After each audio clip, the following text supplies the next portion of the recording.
बहुत सारे सब्सक्राइबरों का कमेंट्स आया है कि हमें आर्म होल की कटिंग में दिक्कत हो रही है।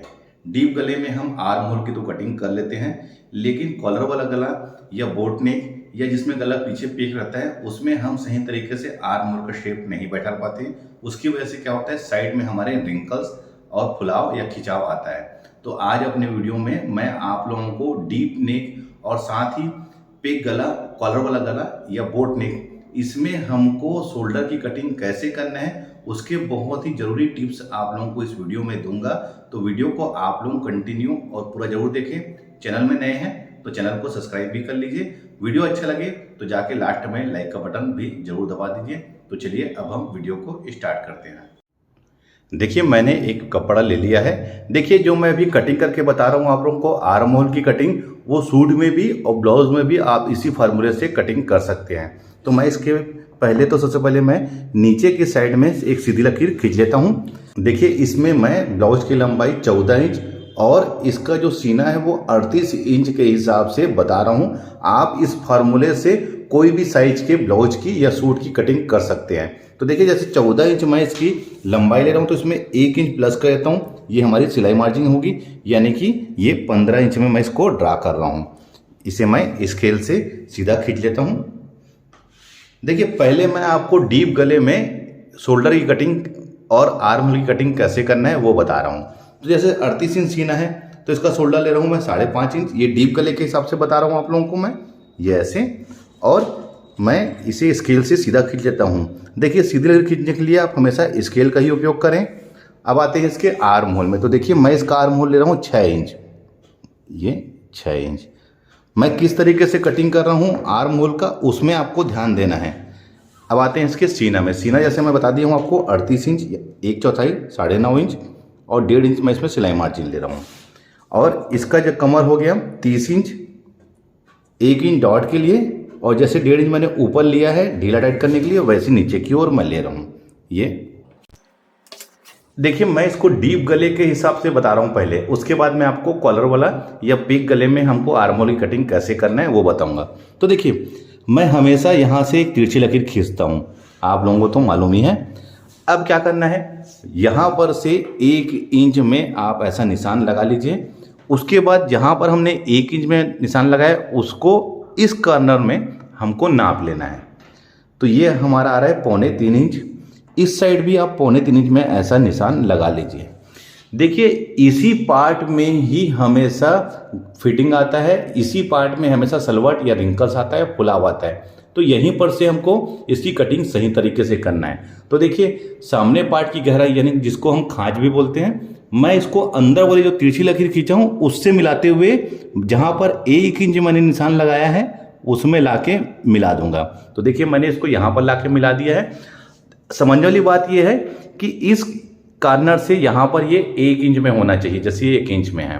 अब देखिए बैक पार्ट के लिए मैं यहाँ पर से 1.5 इंच में निशान लगा देता हूँ। अब हमको ऊपर से राउंड शेप मिलाते हुए लाके यहाँ पर मिलाना है जहाँ पर 9.5 इंच में मैंने निशान लगाया हुआ है, ये ऐसे।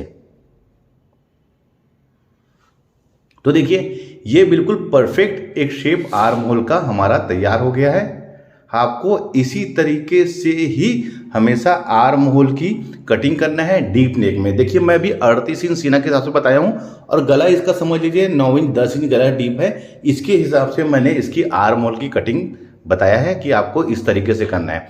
वैसे साइज कोई भी हो, फार्मूला हमको यही यूज़ करना है। ये हमारा डीप गले के हिसाब से मैंने इसको ड्रा किया है। मैं इसको कटिंग कर लेता हूँ।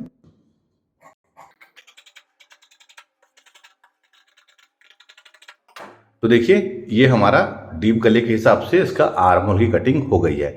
अब हमको सेम साइज में सपोजिंग कॉलर वाला ब्लाउज बनाना है या बोट नेक बनाना है या पीछे गला अगर पेक है तो बनाना है, तो उस समय हमको आर्म होल की कटिंग किस तरीके से करना है मैं आपको बताता हूँ।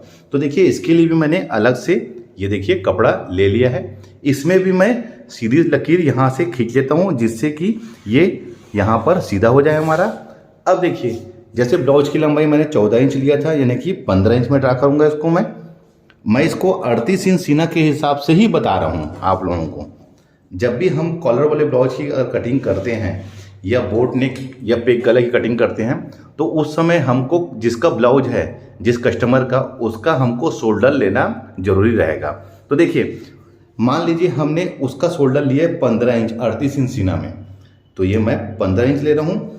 ये इसलिए ले रहा हूँ, सपोजिंग इसका गला मान लो 1 इंच, 1.5 इंच, 2 इंच, 3 इंच अगर डीप है तो हमको सेम टू सेम इसका शोल्डर ले लेना है, या फिर बोट नेक है तब भी हमको सेम टू सेम शोल्डर ले लेना है। लेकिन अगर मान लो कॉलर वाला ब्लाउज बनता है तो जैसे मैंने 15 इंच लिया था, इसको हमको हाफ इंच बढ़ाना पड़ेगा, इसको 16 इंच में करना पड़ेगा।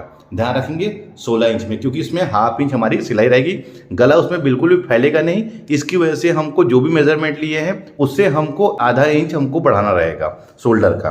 तो देखिए इस साइड भी मैं इसको 7.5 इंच में ले लेता हूँ, यानी कि 15 इंच के हाफ ये मैं इसको यहाँ पर से सीधा खींच लिया। तो देखिए ये हो गया हमारा 7.5 इंच शोल्डर के हिसाब से। अब देखिए मैं इसका आर्म होल ले रहा हूँ 7.5 इंच ही। ध्यान रखेंगे 7.5 इंच ही, इसको भी मैं यहाँ पर से सीधा खींच लूँगा। क्या होता है जब हम आर्म होल बड़ा कटिंग करते हैं, यानी कि शोल्डर जब हमारा बड़ा होता है तो ये आर्म होल भी बड़ा होता है, क्योंकि जो सर्कल है ये हमारा छोटा बनता है। लेकिन अगर हम डीप गला जब कटिंग करते हैं, जैसे मैंने डीप गला कटिंग किया था ये वाला, तो इसका जो राउंड सर्कल है वो ज़्यादा बनता है, तो ये ऑलरेडी बड़ा हो जाता है। लेकिन जिसमें शोल्डर बड़ा रहता है उसका जो राउंड शेप है वो ज़्यादा बनता नहीं, इसकी वजह से हमको इसको आर्म होल को बढ़ाना रहता है। अब सीना इसका है 38 इंच, 1/4, 9.5 इंच, 1.5 इंच में इसमें सिलाई मार्जिन ले रहा हूँ, और 30 इंच कमर, 7.5, 1 इंच डॉट के लिए, और जैसे 1.5 इंच मैंने ऊपर लिया हूँ ये उसके लिए। अब इसको भी मैं यहाँ सीधा खींच लेता हूँ।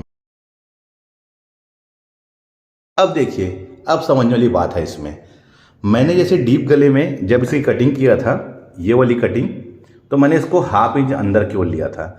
अब हमको जब कॉलर वाला गला बनाना है या पेक गला या बोट नेक बनाना है तो हमको अंदर के साइड में दोस्तों इसको 1 इंच में लेना पड़ेगा, ये 1 इंच में। ध्यान रखेंगे इसको 1 इंच में लेना रहेगा। और वैसे ही देखिए, जैसे ये यहाँ पर 1 इंच में आप निशान लगा लीजिए, और इस साइड में दोस्तों यहाँ पर से देखिए इसको नाप लीजिए, ये यहाँ से ये 2 इंच हो गया, तो यहाँ पर भी 2 इंच में ऐसा नाप लीजिए। देखिए इसका फार्मूला कुछ अलग है ना, मैंने यहाँ से 1 इंच नापा, उसके बाद इस लकीर से इसको नापा हूँ तो ये कितना है 2 इंच, तो समझ लीजिए यहाँ पर से भी मैं इसको 2 इंच में ऐसा निशान लगा लिया है। अब देखिए यहीं पर से ही हमको इसका राउंड शेप लाके इसमें मिला लेना है। ये देखिए ये ऐसे, देखिए मैंने यहीं पर से लाके यहाँ पर मिला लिया है। अब ये सामने पार्ट की हमारी गहराई हो गई। अब बैक पार्ट की गहराई के लिए देखिए दोस्तों कैसे निशान ला रहा हूँ, बिल्कुल यहाँ पर से लाके ये ऐसे निशान ला लीजिए।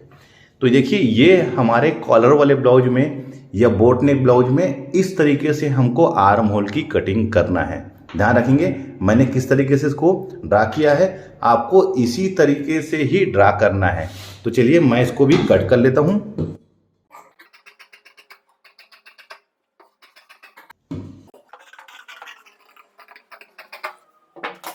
तो देखिए ये हमारे कॉलर वाले के हिसाब से हमारा आर्म होल कटिंग हो गया है। देखिए अब मैं आप लोगों को बताऊंगा कि इसकी आस्तीन की कटिंग, मैंने की आस्तीन तो दोनों का सेम कटिंग होता है, चाहे वो गला डीप हो या कॉलर वाला हो चाहे बोट नेक हो। तो मैं अभी आस्तीन की कटिंग करके दोनों आर्म होल में आपको रख के दिखाता हूँ, तभी आपको समझ में आएगा कि इसके आर्म होल की फिटिंग कैसी आ रही है। तो देखिए आस्तीन के लिए मैं अलग से एक कपड़ा ले लिया है, इसे मैं यहाँ पर निशान लगा लेता हूँ मार्जिंग के लिए। ये हमारा मार्जिंग है, यानी कि तुरपाई, और या फिर हम इसको पलटी भी कर सकते हैं चाहे तो। आस्तीन की लंबाई ले रहा हूँ 11 इंच, तो इसमें हाफ इंच सिलाई मार्जिन जोड़ रहा हूँ, यानी कि 11.5 इंच में इसको ड्रा कर रहा हूँ। आर्म होल के लिए 3.5 इंच, जैसे मैं बता चुका हूँ आपको। अब इसे मैं यहाँ पर से एक बॉक्स बना लेता हूँ।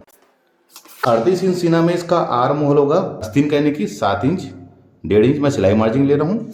आस्तीन की जो गोलाई होगी वो 5.5, 1.5 इंच मैं इसमें भी सिलाई मार्जिन ले लेता हूँ। अब देखिए 7 इंच में निशान मैंने यहाँ लगाया है, तो 7 इंच में यहाँ पर भी लगा रहा हूँ निशान, इसे भी बॉक्स बना लेता हूँ।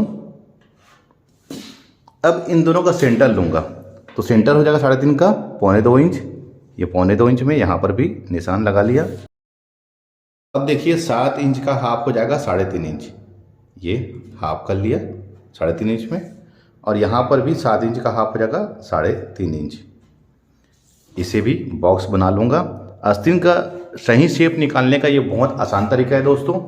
अब देखिए यहाँ पर से 3.5 का हाफ हो जाएगा 2.25, ये भी 2.25। इसे भी बॉक्स बना लेता हूँ। हमको ऐसा 3 बॉक्स बना लेना है। ये इधर से तिरछी लकीर ऐसे है। 7 इंच का हाफ हो जाएगा हमारा 3.5 और 3.5 इंच का हाफ होगा 2.25 इंच। अब देखिए फ्रेंच कर्व से यहाँ पर से लेके हमको लाके इसमें मिलाना है। फ्रेंच कर्व को आप ऐसा पलट लीजिए और इसको ऐसा शेप बैठा लिए कि यहाँ पर आके इसका कोना ना बने, बिल्कुल इक्वल आके राउंड शेप में बैठ जाए। तो देखिए ये बिल्कुल इक्वल राउंड शेप में बैठ गया है। ये सामने पार्ट का गहराई हो गया। यहाँ से 2 इंच में आप नाप लगा के निशान लगा लीजिए। अब देखिए हमको इस कॉर्नर से अब यहाँ मिलाना है। पहले मैंने इस बॉक्स से मिलाया था, अब यहाँ से इसे भी ऐसे मिला लीजिए। अब उसका फिर से इसको पलटी कर लीजिए और यहाँ पर इसको लाके ऐसा मिला लीजिए। तो देखिए ये आस्तीन का हमारा शेप रेडी हो गया है। इसको भी हम कट कर लेते हैं।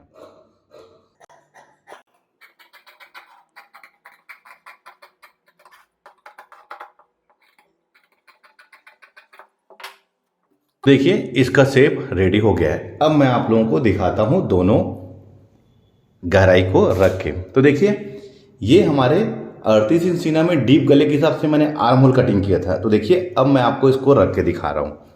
तो देखिए ये जो गहराई है, देखिए ये कैसे इसमें आके मिल गया है। इसी तरीके से हमारी आस्तीन की और आर्म होल की ब्लाउज के दोनों गहराई यानी कि दोनों खांच आके आपस में मिलना चाहिए। तो देखिए ये देखिए यहीं पर से बिल्कुल ऐसा लग रहा है कि ये राउंड शेप में ऐसा मिला हुआ है। अगर इस तरीके से हम कटिंग करेंगे तो हमारा आर्म होल की फिटिंग यहाँ पर रिंकल्स पुलाव कुछ भी नहीं आएगा। तो देखिए ये तो डीप गले में हो गया। अब मैं आपको कॉलर वाले गले के हिसाब से दिखाता हूँ। तो ये हमारे कॉलर वाला गला है। इसमें भी आपको रख के दिखाता हूँ, इसमें भी कैसे ये इसका मिलर है। ये देखिए इसमें भी आके बिल्कुल ऐसा मिला है कि हमने कटिंग दोनों को एक साथ करके रखा है। इस तरीके से अगर आप कटिंग करेंगे तो कभी भी कोई भी दिक्कत नहीं होगी। देखिए मैंने कॉलर वाले में हमको किस तरीके से कटिंग करना है वो बता दिया है। आपको इसी तरीके से ही कॉलर वाले गले में या पेक गले में हमको इसकी कटिंग करनी है। इस तरीके से कटिंग करेंगे तो कभी भी कोई भी दिक्कत नहीं होगी।